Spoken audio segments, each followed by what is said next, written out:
por su valentía, porque él tiene años también, como tú, denunciando a este cínico de Ernesto Zedillo. Ya llegó también a la mesa y escribe, César: el cinismo de Ernesto Zedillo no tiene límites. Más allá de ser el peor presidente de la historia, de ser el responsable del Fobaproa, de ser violador de derechos humanos y ordenar diversas masacres, quisiera que me responda lo que le he preguntado desde hace 27 años.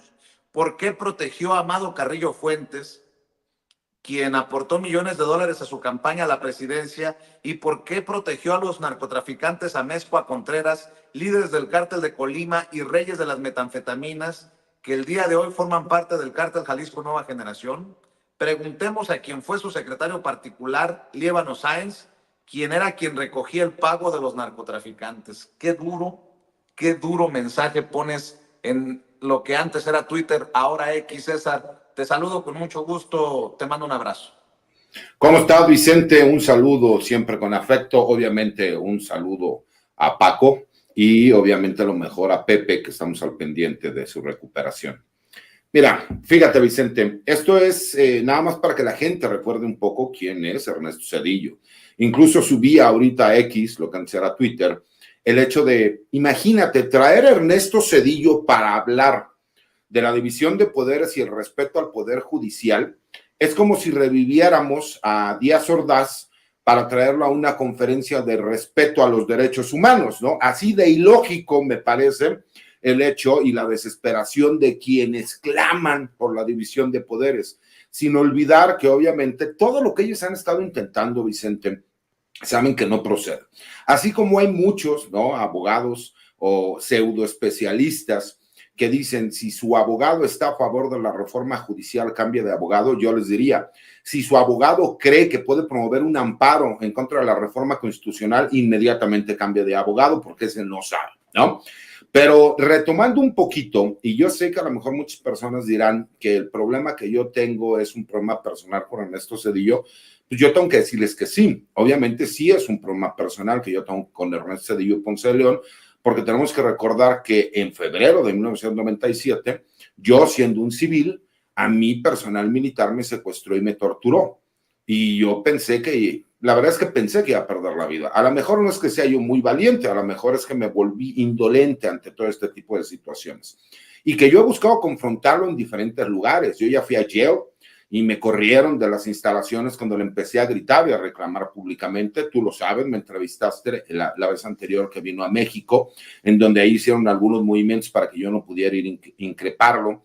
Y la verdad es que el domingo, por más que intenté, obviamente como es una asociación internacional de abogados, pues ellos restringieron los accesos para que yo no pudiera tener la posibilidad de confrontar.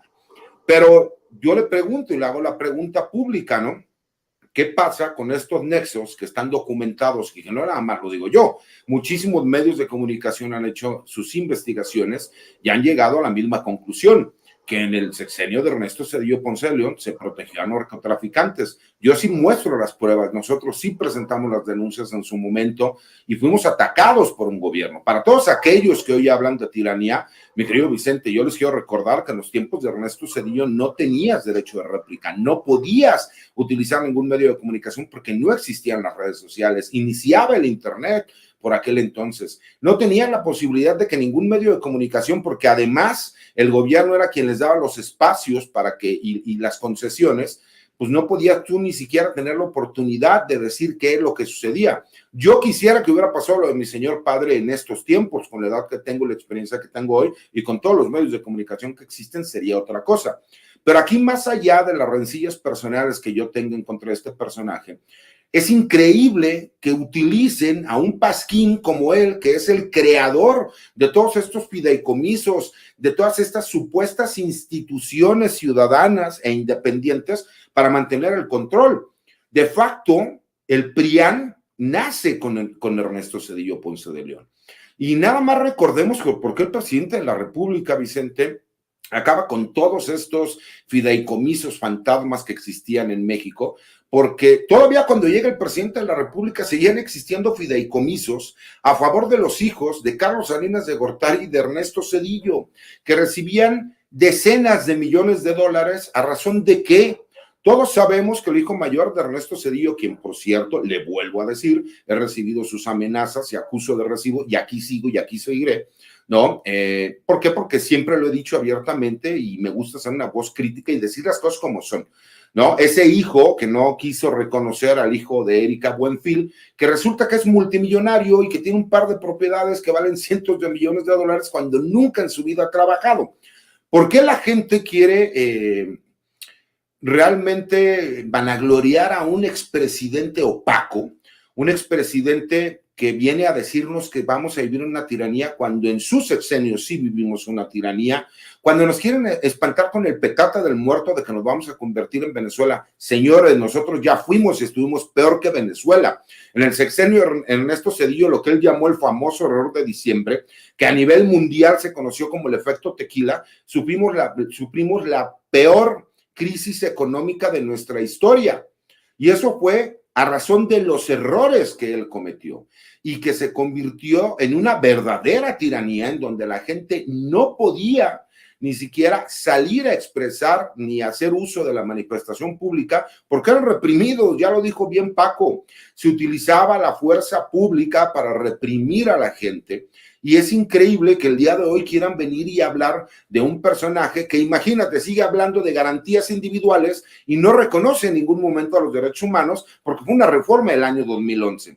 Un personaje que tiene décadas viviendo fuera de México y que quiere venir a darnos a nosotros una lección de moral cuando ha sido el peor y más gris de los presidentes de México, que además estuvo ligado con narcotraficantes, que las acusaciones las he hecho yo de forma directa y jamás me ha salido a desmentir. ¿Por qué? ¿Por qué cuando lo fui a confrontar ayer no me dijo nada? ¿Por qué mejor a una conocida mía le dijo, pues es que fue la información que me pasaron en su momento y yo me equivoqué? Pues sí, pero ¿por qué? O sea, qué fácil es destruirle la vida a una persona y a una familia diciendo, chin, es que me equivoqué, me enojó que él hubiera hecho investigaciones en contra de mi familia.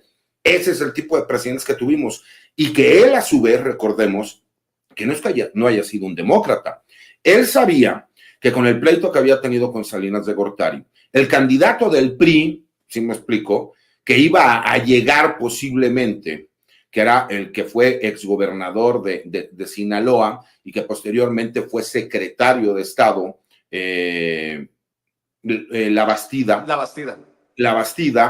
no era su candidato. Recordemos que incluso, ¿no? Los que ya somos un poco más grandes, que ya estamos rodados en carretera, sale La Bastida a decir que él no puede en este momento hablar de resultados porque apenas inician los conteos y es muy pronto. Recordemos quién crea al INE, que posteriormente lo transforman en el IFE, quién es el que pone a todos estos magistrados, ¿no?, del Tribunal Electoral, quién pone a todos los ministros de la Corte, con los cuales él tuvo un poder inmesurable. Imagínense 15 años a partir de que él deja a los ministros tener control total de la Corte. Entonces, para que no se nos olvide que él todavía llegó, señaló y dijo la vez pasada que vino a México, que el problema del neoliberalismo es que no le habían dado la oportunidad de que se vieran los resultados. O sea, llevamos 40 años jodidos como mexicanos porque él realizó el robo más grande de la historia al convertir deudas de privados en deudas públicas y que todavía faltan más de 40 años para seguirlo pagando y que todavía nos pedía que le diéramos 30 años más al neoliberalismo, ¿no? Como lo dijo Paco, él vende empresas mexicanas y él secretamente se convierte en socio de estas empresas, lo contratan todavía y de forma impune se va a vivir fuera de México y supuestamente se autoexilia, pero hoy quiere levantar la voz. Eso lo hubiera hecho hace 30 años, mi querido Vicente. No hoy. ¿Hoy de qué sirve? Con todo respeto, es un personaje gris, decrépito, no conoce la realidad de lo que se vive en México y obviamente viene a defender la pérdida de poder que ha tenido personajes como él y sus allegados.